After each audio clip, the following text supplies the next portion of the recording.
ভারতীয় রন্ধনশৈলীর খুব জনপ্রিয় এক শাক হচ্ছে লাল শাক, যেটা খেতে কিন্তু খুবই সুন্দর এবং প্রচুর পুষ্টিগুণে ভরপুর। যে কোনো ধরনের অনুষ্ঠান বাড়ি, যেমন ধরুন পৈতে, জন্মদিন, এইসবগুলোতে কিন্তু লাল শাক হয়ই হয়। তো অনুষ্ঠান বাড়িতে যে ধরনের আমরা শাক বেসিক্যালি খেয়ে থাকি, সেই লাল শাকের রেসিপি আজকে আমি আপনাদের সাথে শেয়ার করছি। চলুন দেখে নেওয়া যাক কিভাবে খুব সহজেই বাড়িতে আপনারা বানাতে পারবেন অনুষ্ঠান বাড়ির মতো লাল শাক। নমস্কার সকলকে, আমি অর্চিতা। অর্চিমিত রেসিপি মার চ্যানেলে আপনাদের সকলকে স্বাগত জানাই নতুন আরেকটা রেসিপির সাথে। তো লাল শাক বানানোর জন্য এখানে দেখুন খুব কচি কচি লাল শাক নিয়ে নিয়েছি। শাকগুলোকে খুব ভালোভাবে বেছে নিতে হবে, চেক করে নিতে হবে যে কোনো পোকা টোকা আছে কিনা। যদি পোকা লাগা পাতাগুলো থাকে তাহলে সেই পাতাগুলোকে ফেলে দিতে হবে। আর ওই যে নিচে সাদা অংশটা রয়েছে শিকড়, ওই শিকড়টাকে বাদ দিয়ে, যেহেতু শাকটা খুব কচি তাই শাকের সমস্ত অংশটাই কিন্তু নেওয়া যাবে। তো শাকগুলোকে খুব ভালোভাবে বেছে নিয়ে এরকম ছোট ছোট করে কুচি করে নেওয়া হয়েছে, যাতে শাকটা খুব তাড়াতাড়ি সিদ্ধ হয়ে যায়।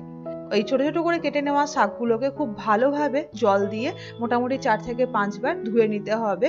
যদি শাকের মধ্যে কোনো রকম ধুলোবালি কাদা লেগে থাকে তাহলে যাতে খুব ভালোভাবে চলে যায় সেগুলো। তো এবারে মোটামুটি 5 থেকে 10 মিনিটের জন্য শাকটাকে ভালোভাবে জল ঝরতে রেখে দিয়েছিলাম।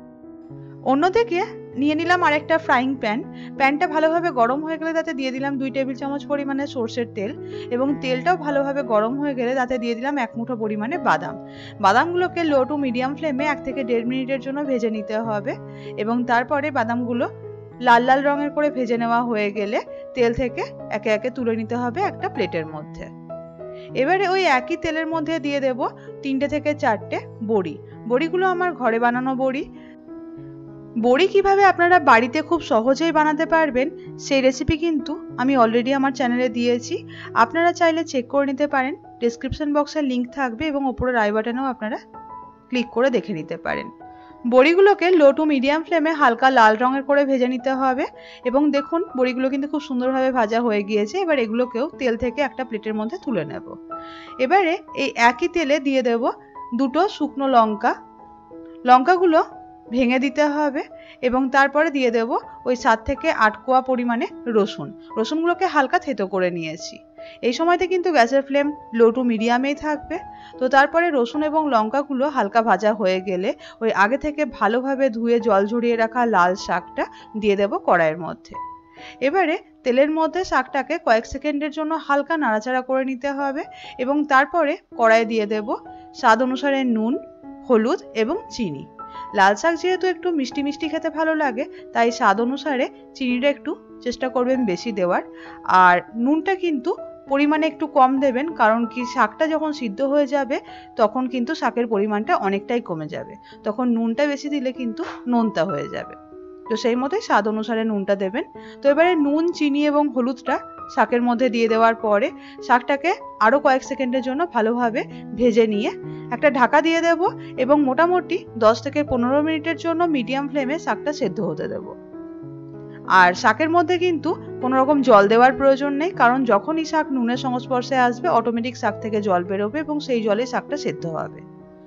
প্রায় 15 মিনিট হয়ে গিয়েছে, চেক করে নেবো শাকটা সিদ্ধ হয়েছে কিনা।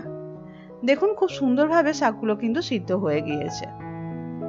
শাক রান্না কিন্তু প্রায় আমাদের কমপ্লিট হয়ে গিয়েছে। শাকটাকে একটুখানি নাড়াচাড়া করে ভেজে নিতে হবে। যদি এক্সেস জল থাকে তাহলে সেই জলটা যাতে কমে যায় সেই অনুযায়ী ভাজতে হবে। এবারে ওপর থেকে দিয়ে দেবো ওই আগে থেকে ভেজে রাখা বাদাম এবং বড়িটা। আমি এখানে বাদাম এবং বড়িটাকে অল্প একটু থেতো করে নিয়েছি, যাতে খেতে কিন্তু সুন্দর লাগে এবং বড়ির ও বাদামের টেস্টটা কিন্তু শাকের মধ্যে যায়।